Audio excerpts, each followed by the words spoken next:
grand plaque. So who draw our hobby of in the back? The mist on the stations.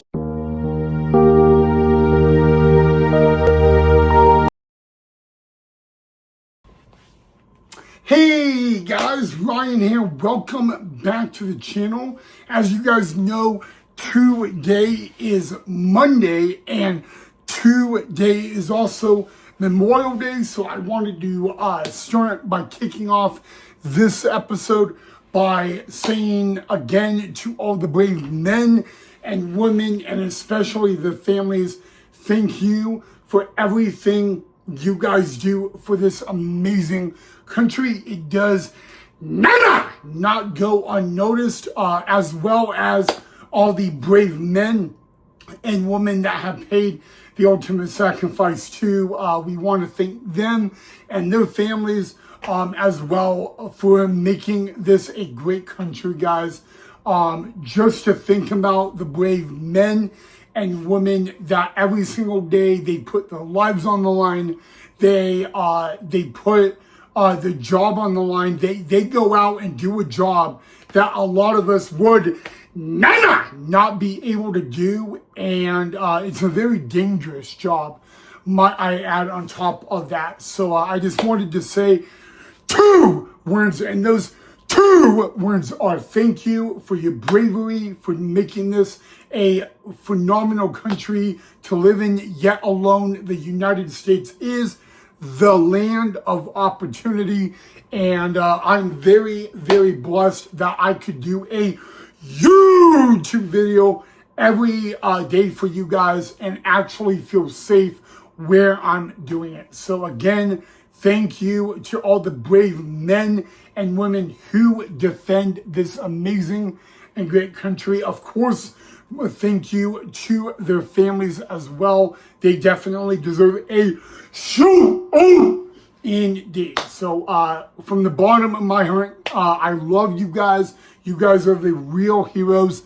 And the only two words I have is thank you for everything. But now with that out of the way, guys, I am going to talk, we are going to resume our Mental Health Awareness Month or Mental Health Month topic, and I am going to talk about my experience going into a behavioral mental hospital. If you guys have not seen the first episode from earlier today, make sure you guys go watch it before watching this video. But in this video, I am not going to go through everything. I'm just going to go through what the intake process would look like. Okay, before we begin this topic, I just also wanted to say to you guys, thank you guys so much for all the love and all the support and the encouragement on the channel, guys. It does not go unnoticed. I'm really, really glad you guys enjoy tuning in to this channel on a daily basis. And like I said in my first episode earlier today, I do apologize for being away. It's been very crazy, very busy, and a hectic life. And so I'm happy to be back, but I just wanted to just say again, thank you guys for all the love and all the support. Again, it does not go unnoticed. So I just wanted to again say thank you guys from the bottom of my heart. Got like my mustache hair getting in my mouth. But I love you guys, and I'm just so blessed that you guys are enjoying the channel. Okay, guys, now we're going to talk about the intake admission part if you ever go to a behavioral facility. Number one, guys, I really I always say this can be the most chaotic part of being in there for a lot of reasons. You know, your mind's racing, you just, your mind's out of control, and it's going spinning in a million different places. But But like I said, guys, earlier in the first video, you will either be taken to the facility by 3 people, either EMS or an EMT or a paramedic, police, or a mental health transport. And really, guys, when you get there, like I just said, it is not a long process. It could take your intake booking can take no more than a half hour, maybe 45 minutes, the most. Usually, when you are on your way, the agency, whoever is taking you, is going to call the facility and make the announcement that they are on their way. All right. But when you arrive, guys, you will, depending on the facility, most of the facilities I've been in, I actually I walked right through the main lobby, and then they take you behind the desk and they take you through a door. You're going to be placed into a interview room. And the interview room is literally going to look like an interrogation room at a police agency and all that. So you'll probably be sitting in that no more than 15 to 20 minutes. You'll get your photo taken. They literally have you sit down and all that. So you get your photo taken and all that. It's just one photo. It's not where you're straight, the left, right. It's none of that. It's just face the camera, photo. Okay. Then you get what is called your packet. Packet basically is a folder. It has everything you need to know, the day-to-day schedule, which I will talk about. But most importantly, in that folder or packet is your patient's rights. And that is very, very important, guys. Because at even a little inch of your rights being violated can turn into a huge deal. So make sure, even though no patients read that, you at least understand that, because you are not going to be asked, do you understand your patient rights? You are not going to be asked that. All right. So very important that you at least take a look at it a little bit. But moving on, guys, after that, you are going to be taken from your interview room onto the unit that you go on, okay? This is where the intake booking officially begins. You will be taken into an exam room. An exam room literally looks like a room at a doctor's office. This is really going to be the bad part. You are going to have to turn around, squat and cough, pull your pants down. Might I add, underwear no, but pants yes. And you are going to have to squat and cough. And the reason they do that is to make sure you have nothing up there that they can't see, like no contraband and all that. I have heard crazy stories on that. So after that is done, they are going to do what is called a strip search.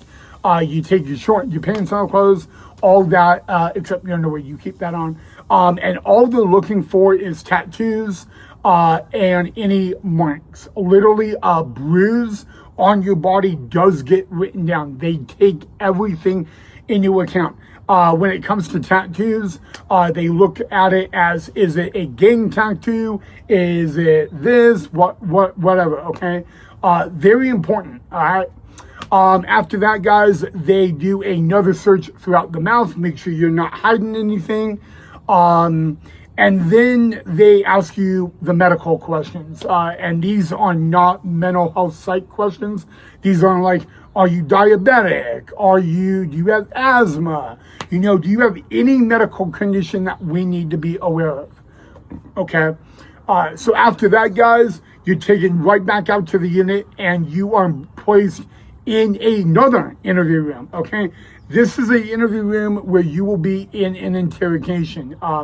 You will be then asked, why are you here? And leads up to that, everything about your past mental health, they will need to know and take into account. And after that, guys, and that can take a while. That could actually take 20 minutes.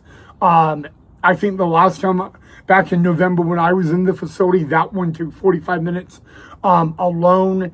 and all of that. So yeah, but if you guys actually believe that you are now done, not even close to the case. Now guys, after all of that is done, you are taken to the nurse's station. You are given your stuff for your room, so like your toiletries, and you are shown to your room. Depending on what time of day and night it is, will depend on what goes next. You are not assigned. You are not given your own bed. They assign you a room and they assign you a bed. Okay, so when you go, if you are given room 101, bed A would be the bed closest to the door. Okay, so if you ever get told you're on bed B, it's by the window. Okay, it is very important. You know that, guys, because if they find any contraband, they can immediately find out who is in that room and who has that bed. Okay, that is literally why they do it. And yeah, so that right there, guys, is the booking and intake. It is really not that bad, but it is also the most chaotic thing you will go through and experience, because you are going to be asked a lot of personal questions, questions that you may find weird and odd, questions that make you uncomfortable, and you have to answer them. I mean, as now I did get asked, what happens if you don't know the answer to something? They are able to, this is another thing they do. When you are doing your interrogation interview, they want you to list a main contact and at least 2 backup contacts. Okay, they wanted you to have 3 contacts, so if something happens, they have that. All right, so if you don't know something, like if you don't know the medications you're on, and you do get asked that, they're able to find out by calling your main contact and all that. And they can also, if you have a psychiatrist, psychologist, they can also find out through that as well. But so yeah, guys, I'm not really going to ask you, tell you guys the questions. The weirdest question I was asked is, do I work for a foreign government agency? Yes, it is a dumb, silly question, but they ask them, okay? And it is not a few questions. I think when you are on the unit doing the interrogation, you are probably going to get asked between 50 and 85 questions, okay? And they take all of them very, very seriously. So make sure you know that. But yeah, guys, I'm not saying this is fun. It is absolutely not fun to be in a behavioral hospital, okay? But like I said in my first video, when you go there, it is the best treatment for you. It is the best place for you to get your treatment. So go do your treatment, get out ASAP. It's not a place where you want to be, because there's a lot of things there that you cannot do that you could do out in society. All right, so yeah, but there you guys go. That is the intake part of it. I know it sounds a little crazy and a little odd, but it's the way it is, and it's never ever fun. All right. But yeah, guys, just remember, guys, that please take mental health seriously. Do not joke around about it. I really hate it when I find out people are joking around about it, because it is no joking matter. All right, and so this is not something to joke about. It is something that is not talked about a lot, and it needs to be addressed a whole lot more. So that's really all I ask for you guys. But yeah, so all right, guys, as always, that is all I have. So make sure you hit that thumbs up and that like, and don't forget to subscribe. We will be talking about day-to-day schedules tomorrow. Tomorrow we are going to talk about the day-to-day schedules, the day-to-day routine schedule that a patient will have. And I will talk about it as a juvenile or adolescent and as an adult.